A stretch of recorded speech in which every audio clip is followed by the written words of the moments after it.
Hola, bienvenidos a Socialarte. ¿Estás pensando en comprar una cámara y entre una de tus alternativas se encuentra Sony? Bueno, entonces este video es para ti porque te estaré explicando lo bueno y lo malo de estos equipos, así que no te separes.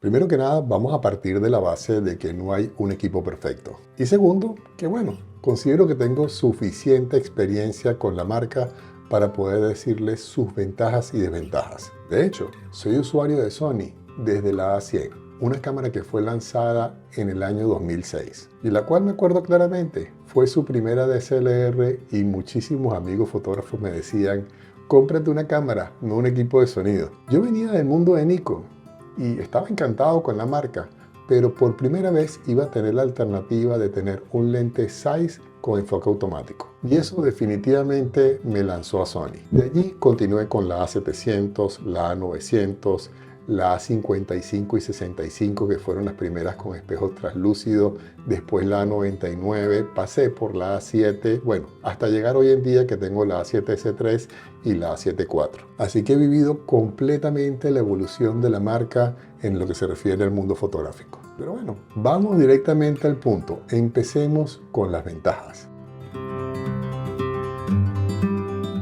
La primera, y de la que todo el mundo habla, definitivamente es la velocidad de enfoque. Algo que al día de hoy para mí es indispensable como creador de contenido. Tener la confianza de que estoy haciendo una sesión de fotos y no tengo que estar moviendo el punto de enfoque, sino que sencillamente la cámara va siempre a apuntar al ojo o donde yo decida solamente tocando la pantalla es una ventaja enorme. De hecho, considero que al día de hoy, al menos que estés haciendo algo muy específico donde quieras el punto de enfoque en algo, por ejemplo, como fotografía de producto o paisaje, los automatismos que han incluido prácticamente todas las marcas son maravillosos y nos permiten concentrarnos más en la composición, en la luz y olvidarnos tanto de ese tema de enfoque que previamente con las DSLR, créanme que era un dolor de cabeza. Y esto aplica a animales en movimiento, a coches, a trenes. Hoy en día definitivamente la inteligencia artificial nos está ayudando muchísimo en ese aspecto. Y si bien hace un par de años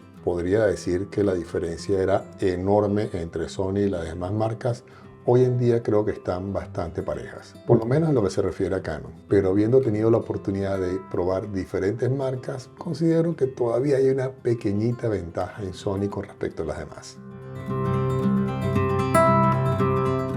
El segundo punto se refiere al rango dinámico. Definitivamente esa posibilidad de recuperación de sombras y altas luces en los archivos RAW de Sony es maravillosa. Cámaras hasta de más de 60 megapíxeles nos ofrecen un rango dinámico de más de 15 pasos. Yo he tenido fotos que he capturado de manera rápida y me he dado cuenta que, bueno, estaba ligeramente subexpuesta, pero estoy tranquilo porque sé que al llegar al procesador de imágenes que yo utilizo, eso no va a ser ningún problema. Y eso definitivamente es una gran ventaja, porque no siempre vamos a tener la condición lumínica ideal. Posiblemente vamos a tener una diferencia entre sombras y altas luces bastante alta, sobre todo cuando estamos haciendo fotografías en exteriores. Y bueno, tener esa tranquilidad de verdad ayuda muchísimo en el proceso fotográfico. El tercer punto va más dirigido a video, ¿no? Que es ese doble ISO nativo que tienen las últimas cámaras de Sony, el cual no es oficial, pero que por ejemplo en el caso de la A7S3 puedo disparar en 12800 de ISO y tener una imagen completamente limpia. Y eso, créanme, les abre un mundo de oportunidades increíbles, sobre todo para aquellas personas que hagan video en condiciones no óptimas de luz. Por ejemplo, los videógrafos de eventos sociales. Poder trabajar con un ISO base, o sea, tener una imagen limpia en 640 o en 12800, te da un margen de trabajo asombroso. Y por supuesto, una flexibilidad de poder hacer esas grabaciones con la mayor calidad posible en diferentes situaciones lumínicas. Incluso la A7 IV, que es la cámara supuestamente de entrada de lo que se refiere en las full frame de Sony, también tiene esa opción. Lo tienen en ISO 800 y en ISO 3200. Repito, estos no son números oficiales de Sony, pero si ustedes ven los diferentes análisis que han hecho muchas personas se van a dar cuenta de que ese ISO nativo no oficial sí existe. El cuarto punto es algo que al principio, cuando empezaron a sacar sus cámaras sin espejo, era un verdadero dolor de cabeza, pero hoy en día, por lo menos yo, no he tenido ningún tipo de problema, y se refiere al recalentamiento. Yo he grabado en condiciones de altas temperaturas. Aquí Valencia en verano, créanme que hace bastante calor y es bastante húmedo, y nunca he tenido problemas de que la cámara se me apague por la temperatura de ella. Entonces, tener también esa tranquilidad de que puedo grabar de manera indefinida, que viene siendo otro punto, pero sin el problema de que tengo que apagarla para que se enfríe y siga grabando, que era lo que pasaba con la A7 III, la A6300, todas esas cámaras de Sony de generaciones previas. Lo cual, aunado a la posibilidad de grabar de manera ilimitada, por lo menos hasta que me dure la pila o la memoria, me permite trabajar de manera confiable tanto para las producciones del canal y Social Arte Premium como para trabajos privados. El quinto punto se refiere al abanico de opciones que nos ofrece Sony también en lo que se refiere a ópticas. No solamente de las producidas por la marca, sino también de terceros. Fabricantes como Sigma, Tamron, Laowa, en fin, te dan muchísimas opciones de tener una distancia focal acorde a tu presupuesto, cosa que las otras marcas, por lo menos hasta el día de hoy, tienes o la opción de comprar la de la montura que le corresponde o buscar las monturas anteriores y utilizar un adaptador, que por más bueno que sea y que te permita tener un enfoque súper rápido y que tengas casi que las mismas propiedades que con un lente nativo, al final se convierte en una molestia. Yo ya pasé por ese camino y créanme que al final terminé vendiendo casi todos los lentes que tenía de montura alfa y me pasé solamente a los de la montura E. Pero entiendo perfectamente aquellas personas que tienen una cantidad de ópticas de las monturas de las cámaras DSLR y bueno, utilizan los adaptadores y trabajan con ellos normalmente. El sexto punto es que han desarrollado una serie de cámaras que van muy dirigidas a ciertos tipos de fotógrafos. Sony ofrece al día de hoy cámaras para deportes, cámaras de entrada, cámaras más dirigidas hacia video, cámaras más dirigidas hacia fotografía y cámaras que pueden ser un híbrido entre fotografía y video que lo tienen bastante parejo. Se las menciono. La A1 es la que podría ser la de deportes. La A7R5 es la que yo considero que es la cámara más enfocada a fotografía. La A7S3 es la cámara que está más enfocada hacia video. Y la A7 IV es como un equilibrio entre esas dos opciones. Eso al final también ayuda a tomar la decisión porque vas a una cámara específicamente en base a tus necesidades. Y el último punto que yo veo como una ventaja, que muchas personas lo ven como una desventaja, es su tamaño. Sí, yo sé, el dedo pequeño queda por fuera y eso puede molestar a ciertas personas. Pero por ejemplo, si les pongo la Sony A1, la dirigida a deportes, versus los tamaños que ofrecen Canon y Nikon, se van a dar cuenta que es una cosa bastante pequeña y más cómoda de manejar. Que ojo, eso va a depender de cada fotógrafo. Hay unos que prefieren un tamaño voluminoso porque se sienten más seguros, creen que hay más ergonomía o perciben que tienen más ergonomía, no es que lo crean, sino que de verdad se sienten más cómodas con ella y perfecto. Pero yo particularmente prefiero trabajar con un tamaño pequeño que lo pueda manejar bien y que sea mucho más liviano. Y ya con esto considero que estas son las mayores ventajas que tiene Sony. Tendrá otras, pero estas son las que por lo menos a mí me hacen pensar de que estoy en la marca correcta. Pero eso no significa que todo lo que brilla es oro. También tenemos que ver sus desventajas. Y lo digo con propiedad porque he visto a bastantes alumnos del diplomado que se han cambiado de marca y han pasado a Sony y el proceso no ha sido tan amigable o tan bonito como ellos pensaban que podía ser. Así que hablemos de esas desventajas ahora. Bueno, la primera desventaja es la pantalla. Definitivamente, si no es la peor pantalla del mercado, está muy cerca de eso. Su contraste, su brillo, el touchscreen todavía limitado. Definitivamente creo que ahí tiene un área de oportunidad Sony importante. No es que a mí me haga mucha falta porque normalmente trabajo o con el celular conectado directamente a la cámara o sencillamente con un grabador externo. Pero entiendo perfectamente que muchos fotógrafos se quejen porque el contraste, todo, o sea, es muy, pero muy básico. Parece una pantalla de hace 10 años y creo que todas las marcas, sin excepción, tienen una mejor opción que Sony en ese aspecto. El segundo punto se refiere a la ciencia del color. Que ojo, a mí me gusta la ciencia del color de las últimas versiones de Sony, pero hay un problema que para mí es un dolor de cabeza.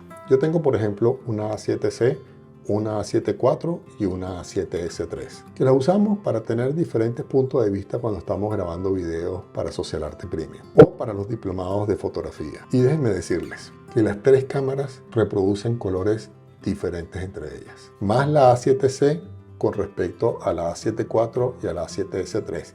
Pero inclusive la A7 IV tiene una ciencia del color ligeramente diferente a la A7S3. Entonces se imaginan el dolor de cabeza de tener que colorizar y que todo quede homogéneo. Y ojo, yo entiendo que eso viene como un proceso de mejora porque siempre se le ha criticado a Sony lo que es su ciencia del color. Pero definitivamente tener que trabajar con diferentes opciones de colorización en cada una de las grabaciones que yo tenga en cada una de esas cámaras es un dolor de cabeza. Entonces, si vas a comprar dos cámaras porque quieres una cámara principal y una cámara secundaria al momento de grabar videos o hacer fotografías, vas a tener que buscar que sean de la misma serie. O sea, dos A7C3, dos A7 IV o una FX3 y una FX30. Porque si hablas de cámaras de rango de precios diferentes o lanzadas en fechas diferentes, las posibilidades de que tengas ese problema son gigantes.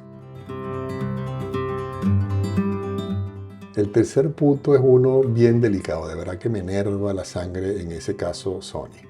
Y es el hecho de que yo como usuario de diferentes modelos, como le acabo de explicar, tengo que trabajar con menús completamente diferentes de una con respecto a las otras. La A7C tiene un menú, la A7 IV tiene otro menú que se parece en algo a la A7S3, pero que tiene opciones que no tiene la A7S3. Y ahorita acaban de lanzar la A7R5, que bueno, tiene otro menú también en lo que se refiere a videos diferente a las otras dos. Y aunque en términos generales podemos decir que tiene un esquema parecido, no la A7C, las otras tres que tienen ya lo que es la pantalla con touchscreen.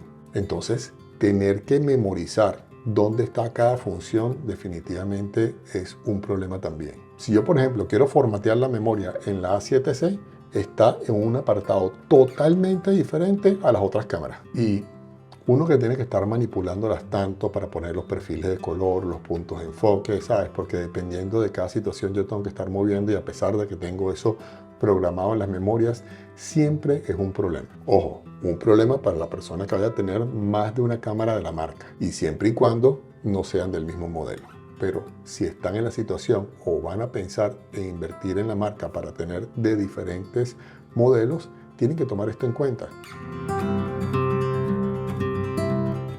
Y por último, dejé el punto que considero que es el que más me molesta. Y no es otro que el de las actualizaciones de las cámaras de Sony. Si yo lo comparo con las actualizaciones que hacen en Canon, Nikon y Fuji, definitivamente lo de Sony deja mucho que desear. Yo hasta el día de hoy no entiendo cómo hay funciones en la A7 IV, una cámara que yo poseo, que es de entrada en lo que se refiere a full frame, y que no las tenga ni en la A7S3 y los usuarios de la A1 tampoco, como es el caso del mapa de enfoque, el focus breathing. O sea, no puede ser que la cámara de entrada lo tenga y las otras dos sencillamente con una simple actualización lo pudieran implementar y no lo hacen. Y mientras tanto, por ejemplo, la Canon R5 la han transformado prácticamente desde su lanzamiento hasta el día de hoy. Y Sony no, solamente hace actualizaciones sencillas o muy específicas para cámaras como la FX3. De resto es compatibilidad de lentes o mejora de algún punto específico de enfoque que puedan estar presentando algún problema un equipo en específico. Pero de resto de incluir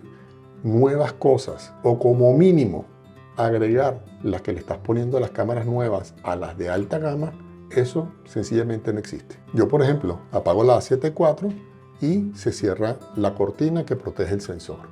Si yo apago la A7S3, ese sensor queda completamente descubierto al momento de sacar y querer cambiar de lente. Y sobre todo el tema del focus breathing, que es algo muy específico de video y que la A7S3, que es la cámara de todas las sin espejos que tienen ellos, que sean de fotografía, más dirigida a ese aspecto, no lo tiene.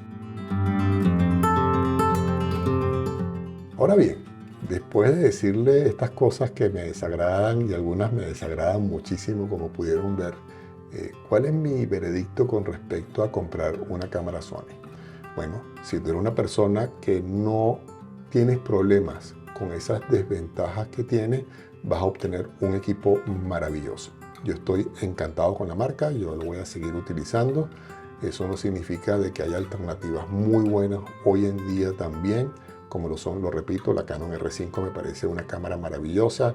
La segunda versión de la R6 también me parece una cámara excelente. La nueva Panasonic, la S5 Mark II, me parece genial que por fin le hayan puesto el doble sistema de enfoque. Las nuevas cámaras de Fuji han mejorado muchísimo también el problema de enfoque que tenían en video. Todavía no son excelentes, pero la han superado por lo menos un 90% de los problemas que tenía. Pero eso no significa que también no tengan sus desventajas. Lo importante es que al momento de ustedes tomar la decisión, estén conscientes de dónde se están metiendo y ver si esas ventajas se adaptan y las desventajas no lo perjudican a ustedes en su estilo fotográfico. Pero bueno, también quiero saber la opinión de ustedes. ¿Consideran que hay otras ventajas que yo no mencioné u otras desventajas también importantes que vale la pena compartir con los demás? No dejen de escribirme allá abajo en la caja de comentarios, que ustedes saben, los leo y los respondo todos. Por otro lado, les recuerdo que si quieren compartir alguna fotografía o video conmigo, no dejen de etiquetarme en mis redes sociales, Facebook e Instagram. Y como siempre, señores, muchísimas gracias por atreverse y nos vemos en el próximo video.